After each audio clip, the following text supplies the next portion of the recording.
और मैं इसी टाइम मैं अपने उत्तम को बुलाती हूँ और गुरु पाठशाला भेज दूंगी पढ़ने के लिए। Hello hello hello hello hello hello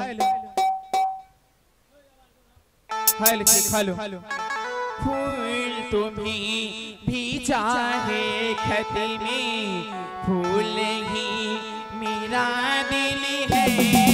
फूल तुम्हें भी चाहे खत में, फूल ही मेरा दिल है। प्रीतम ने मुझको लिखना क्या ये तुम्हारी काबिल है। प्यार छुपाए खत में लिखना जिसमें सागर में मोती, प्यार छुपाए खत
महले दरबार में आकर के क्या कर रही है?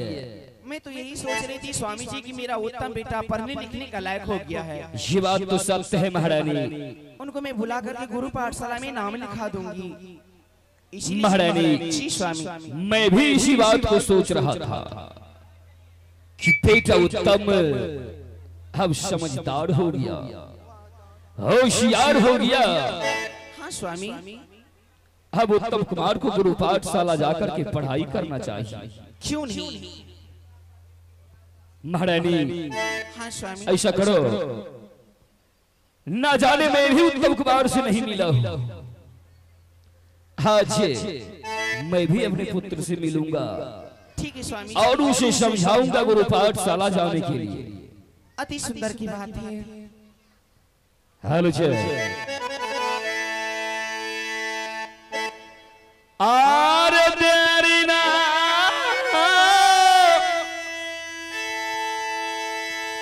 अल्लाह गई हारा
जी स्वामी जी, तुम्हारे लाड प्यार ने इसे बिगाड़ दिया है।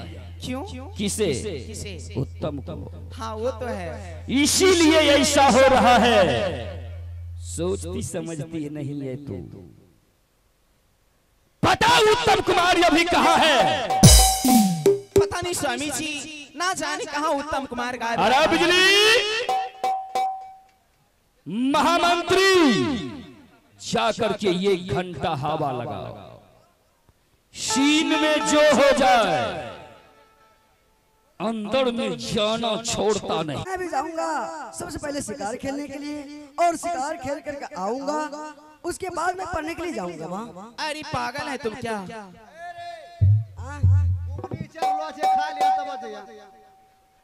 यही सब देखने में रहते हैं। माँ मुझे आदेश दो, मैं जाऊंगा जंगल शिकार खेलने के लिए। सुनो बेटा, अभी तुम्हारा उम्र पढ़ने का है, शिकार खेलने का नहीं। जंगल में बहुत बड़ा बड़ा जानवर आता है, बाघ भैंसा रहता है, तुम्हें खा जाएंगे, इसलिए अभी शिकार खेलने के लिए नहीं जाओ। माँ मुझे कुछ नहीं होगा माँ, मुझे जाने दो। अरे पागल है क्या? मत जाओ शिकार खेलने के लिए। अगर ये सब बात तुम्हारे पिताजी जान जाएंगे कि बेटा उत्तम कुमार गया शिकार खेलने के लिए, ना जाने उनकी मुखारबिन से मुझे कितना डांट सुनने पड़ेगी, कहने की बात ही नहीं। माँ इसका मतलब तुम जाने के लिए नहीं दोगे? माँ अगर तुम जंगल जाने के लिए नहीं दोगे तो मैं जा रहा हूँ और जहर खा के मर जाऊंगा। अरे अरे उत्तम बेटा, ये तुम क्या बोल रहे बेटा? हाँ माँ मैं सच कर रहा हूँ। नहीं ऐसा काम मत करना बेटा। तो आदेश दो। ठीक है बेटा, तुम अगर शिकार खेलने के लिए जाओगे तो ठीक है जा सकते हो, लेकिन बहुत जल्दी चले आना शिकार खेल करके। मंत्री भैया को कहीं हथियार देने के लिए। ठीक है, अभी मैं अस्त्र और शस्त्र भेजवा देती हूँ। ठीक है माँ। ठीक है मैं चलती हूँ। हाँ ठीक है जाओ। या जुदी ना चाला तारी, या जुदी ना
एक बुरा शेर था और उस पे मैं अपना बाण चला दिया।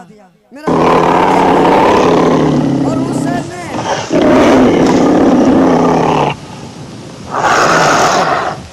उस शेर ने मुझ पे टूट पड़ा और डर के मारे मैं चिल्लाने लगे। भैया अगर आप नहीं आते तो ना जाने वो शेर ने मुझे खा जाता। सब कुछ ठीक हो जाएगा, अब कुछ नहीं होगा।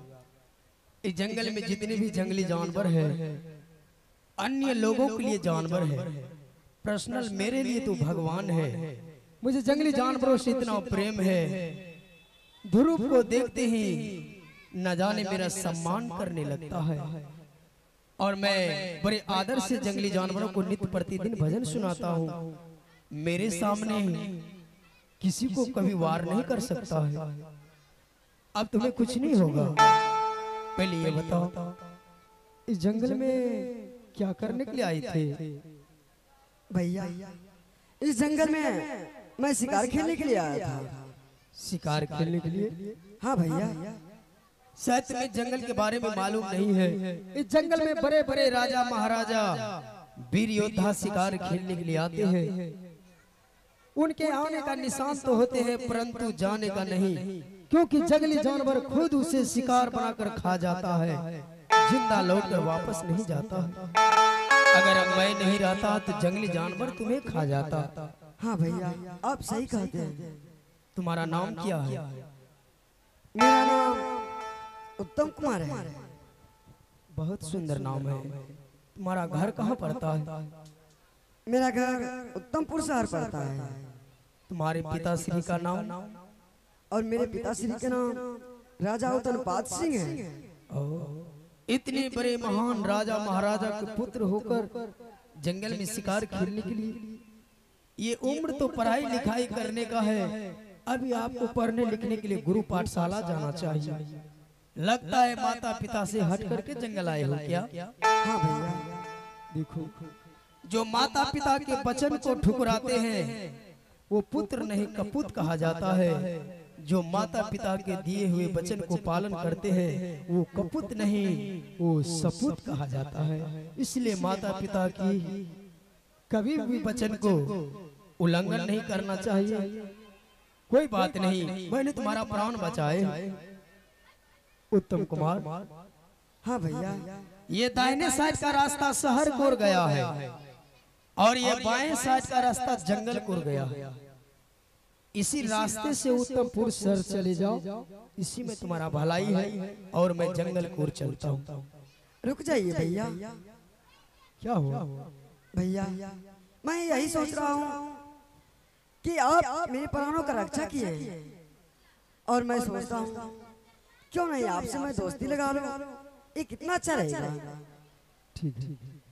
पहले एक आवश्यक सूचना है कि हमारे कलाकार बहुत देर से परेशान हो रहे हैं और कितने बार रिक्वेस्ट किया गया दूसरे आदमी के द्वारा, लेकिन देखिए इतना खर्चा किए हैं, मेहनत किए हैं, परिश्रम किए हैं, रात भर जगे हैं। आप तो कई रोज से जगे हैं, लेकिन आप कलाकार को मंगाए हैं और कलाकार जो है काम कर रहे हैं, इसलिए उसे कम से कम भोजन मिले ना मिले 1 घंटा पर गर्म पानी की जरूरत है, अनेक की चाय।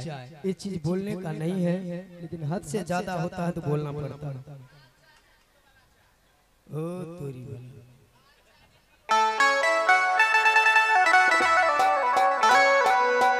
हेलो, इसलिए मैं चाहूंगा कि थोड़ा चाय का व्यवस्था करें और चलाएं। सुबह भी हो गया है तो ठीक है।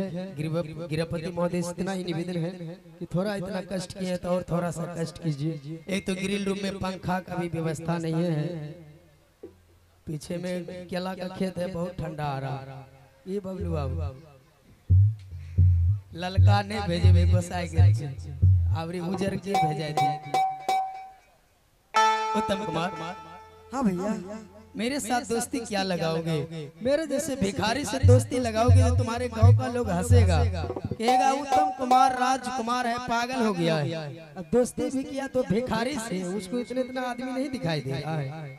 दोस्ती का मतलब होता है कि बराबरी में होना चाहिए। मैं तुम्हारे बराबरी में नहीं, मैं एक भिखारी हूँ, इसलिए मैं चाहता हूँ यहाँ से वापस चले जाओ। नहीं भैया, मैं वापस नहीं जाऊंगा भैया। तो क्या करोगे? जब तक आप दोस्ती नहीं लगाएंगे तब तक मैं नहीं जाऊंगा। अगर आप दोस्ती नहीं लगाइएगा मैं इसी जगह अपना सर पटक पटक के मैं अपना जान दूंगा, लेकिन वापस कभी नहीं जाऊंगा भैया। ये क्या बोल रहा है? हाँ भैया, मैं दोस्ती नहीं लगाऊंगा तो सर पटक पटक के प्राण गंवा देगा। हाँ भैया। हे भगवान, आज तो भाई से भी भाई बैरी हो जाती है आजकल जमाने में। और तो एक परदेसी होकर ना जान ना पहचान, फिर भी मुझसे एक दोस्ती लगाना चाहते हो, और दोस्ती नहीं लगाऊंगा तो दोस्ती की खातिर मरना चाहते हो।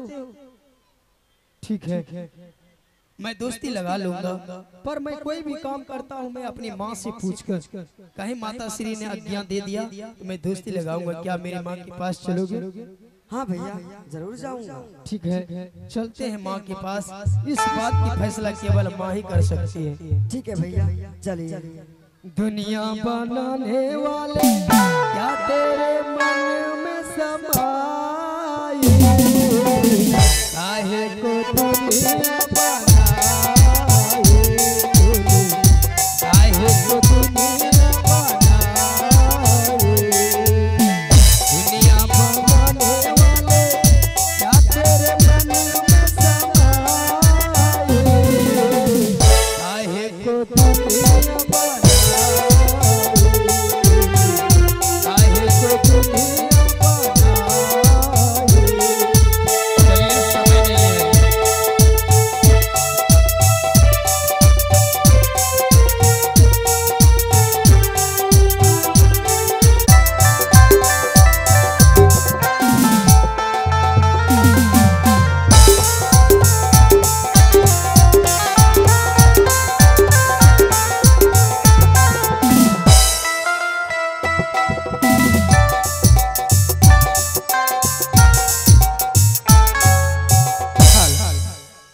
हे भगवान, मैं अपने पुत्र ध्रुव कुमार को अपने झोपड़ी में बैठा कर मैं भिक्षा मांगने के लिए गई थी, परंतु आज मेरा पुत्र अपनी झोपड़ी में दिखाई नहीं दे रहे। ना जाने बार बार झोपड़ी छोड़कर कहाँ चले जाते हैं।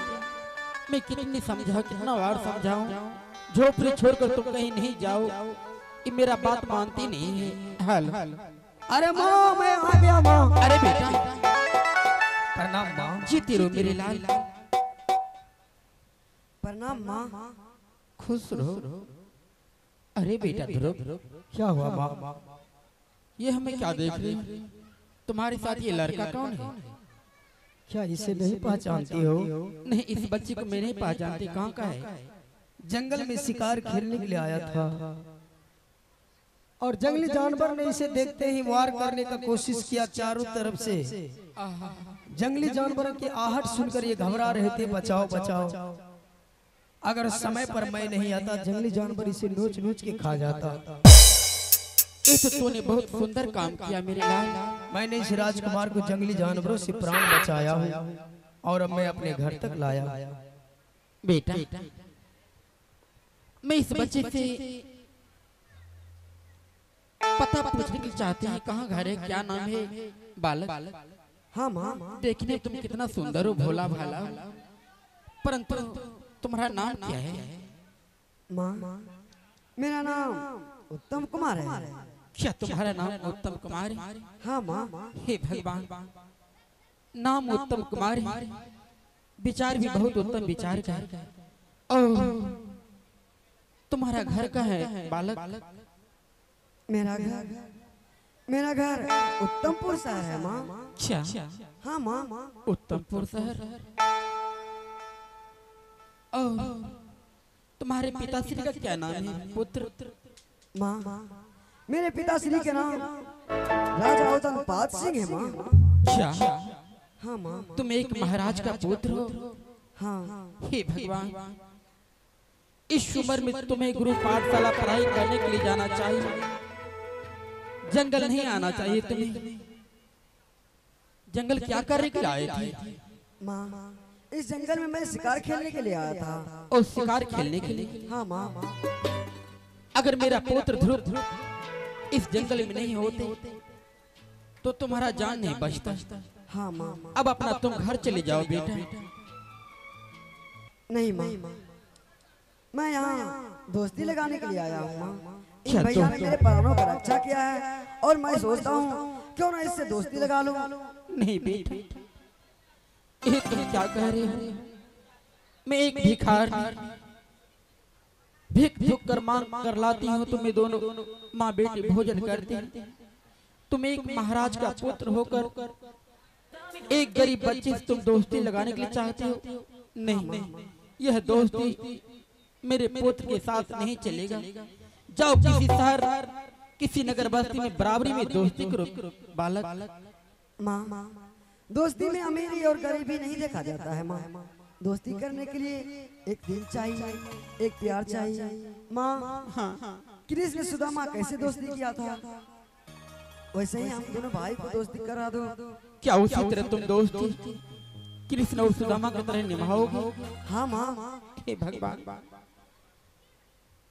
ठीक है बेटा, अगर तुम दोस्ती लगाने के लिए चाहते हो, मैं अपने पुत्र से तुम्हारा दोस्ती अभी इसी वक्त लगा देती हूँ।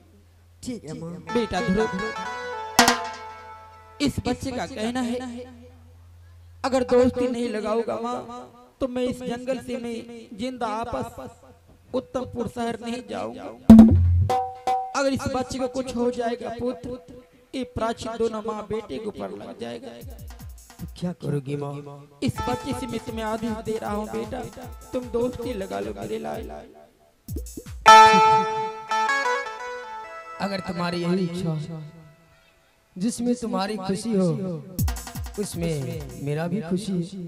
हाँ बेटा, इसलिए मैं तुम्हारे पास लेकर आया कि ये फैसला केवल माँ ही कर सकती है।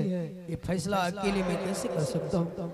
तो ठीक है, ये मरने की बार बार बात कर रहे हैं। अगर दोस्ती लगा लोगे तो शायद ये राजकुमार मरने से बच जाएंगे। हाँ बेटा, ठीक है माँ, आज अपने हाथों से दोस्ती लगा दो। हेलो, ए दोस्ती गेला हाँ बेटा ध्रुव, आ गई बाग माता जी।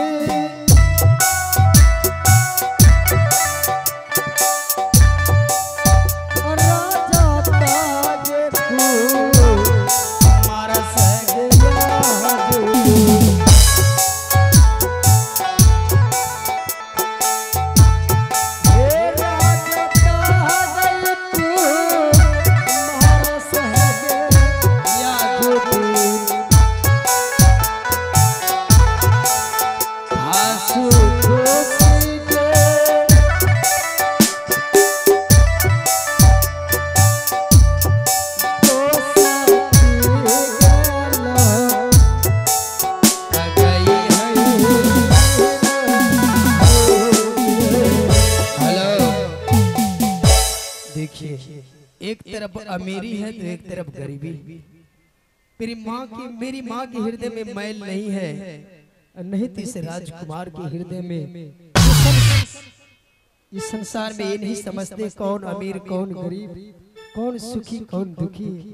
ये तो सिर्फ प्रेम और विचार के भूखे आज इन्होंने मेरे साथ दोस्ती लगा रही। जिस प्रकार से भगवान श्री कृष्ण ने भक्त सुदामा से मित्रता किए थे, भगवान के हृदय में कभी मैल नहीं होती, उसी प्रकार से इन्होंने आज इस दोस्ती को बरकरार रखने के लिए मेरे साथ दोस्ती कर रहा है। माता बहनों, आप सबों से इतना ही निवेदन है भैया लोग, इस दोस्ती को बरकरार रखने के लिए आप लोगों का आशीर्वाद की जरूरत है। आप लोग आशीर्वाद के रूप में जोर से एक बार ताली बजा दीजिए, ताकि कृष्ण और सुदामा की तरह दोस्ती हम दोनों का भक्त ध्रुव और उत्तम का अमर रहे। एक बार आप लोग भगवान कृष्ण के नाम से जोरदार ताली बजा दीजिए। बोले भगवान कृष्ण की।